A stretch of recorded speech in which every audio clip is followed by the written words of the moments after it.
podcast fam, welcome back. James Urrutia Show. I'm your host, James Urrutia. Today we got a riveting story straight from the quarters of Washington, D.C. It's all about corporate whistleblowers and groundbreaking initiatives by the U.S. Justice Department. So buckle up and let's dive right in.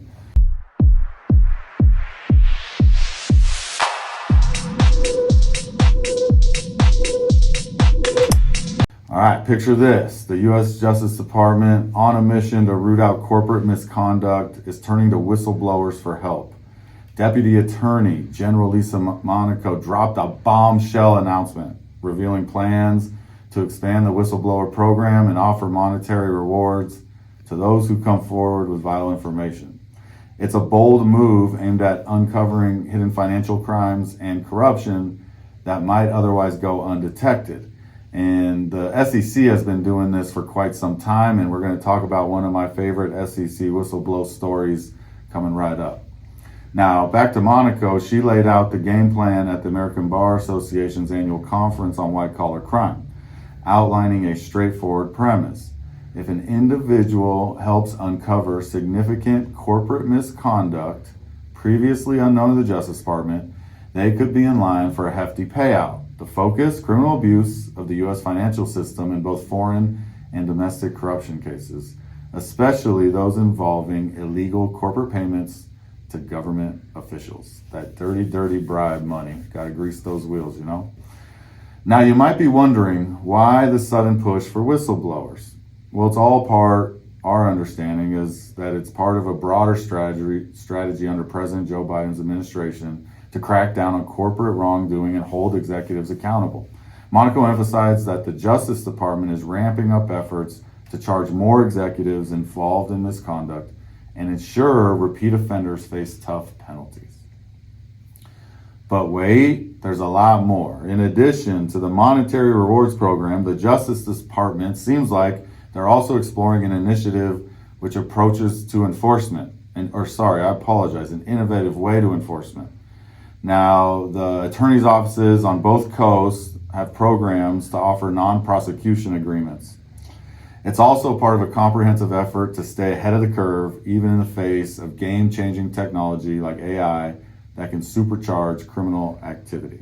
Now, the SEC's been doing this for a long time. I believe it's 10% of any money that the SEC collects as a direct result of a whistleblower's information. The whistleblower gets 10% of that recovery.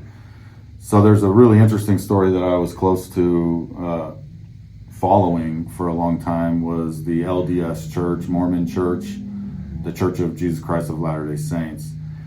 It hit the news probably 2 years ago that the church had it was over $100 billion in stock holdings. And that information was as a direct result of a whistleblower. And I haven't seen what the results were if the whistleblower got that 10%, but the SEC did a massive investigation. There's a very large report that I've read, but it outlines how the LDS Church was using shell companies to hide their for-profit business revenue and their for-profit companies' holdings. And through the shell game, they were able to hide literally over $100 billion in assets, worth of assets from the IRS.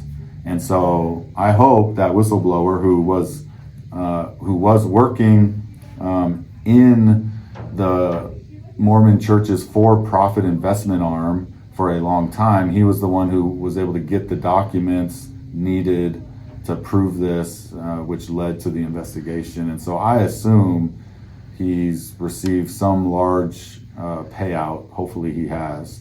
At a minimum, the Mormon Church was fined, I believe, by the IRS, and they also received some penalties, which was woefully low, especially considering they're tax exempt. But let's dive into that story a lot deeper in the future. It's very interesting and applies exactly to what we're talking about here and what the Justice Department is trying to do themselves now. It's very likely this is as a direct result of the success of the IRS and SEC's program to pay whistleblowers. Now, there you have it, folks. Another groundbreaking development in the world of law and justice. As always, stay tuned for more updates on the James Urrutia Show as we continue to explore the ever-evolving intersection of law, technology, and society.